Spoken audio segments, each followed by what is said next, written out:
Nú ætlum við að skoða sparnað örlítið betur.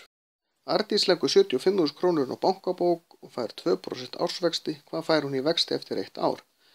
Þannig bara spurt vextina, ekki hvað inn á reikningnum eftir ár. Þannig ég ætla bara að finna 2%.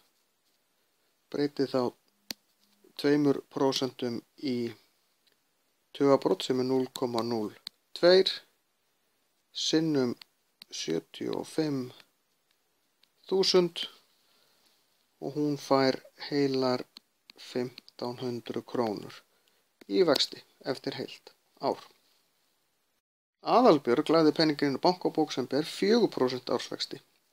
Hún fekk 2000 krónur í vexti eftir 1 ár. Hvað lagði hún mikið inn í upphafi? Hér búið að gera upphaflega talan sinnum 0,04 sinnum x, getum bara skráð það sem 0,04x, því það eru 4% ársvextir og þá fekk hún 2000.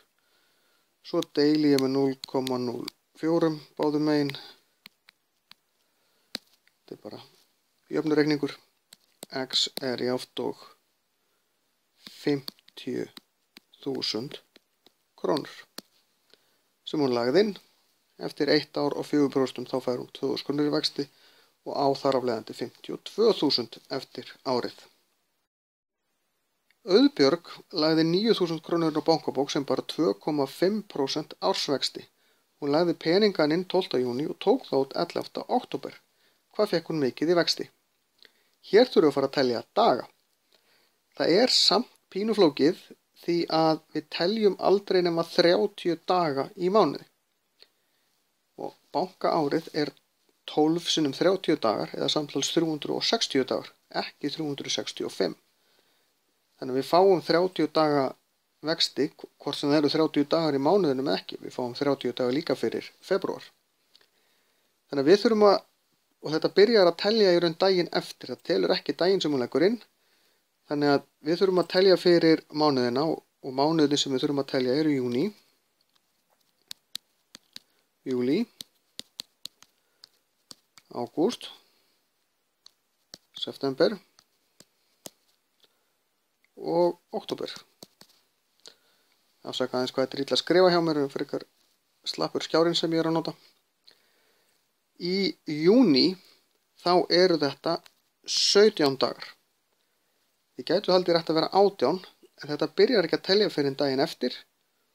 Þannig að fyrsti dagurinn sem það sem búið að vera heilan sem sagt ekki fyrir þann 13. og þannig telur þetta áfram.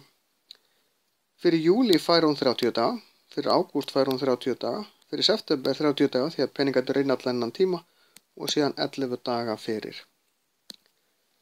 október. Þetta eru samtals 119 dagar.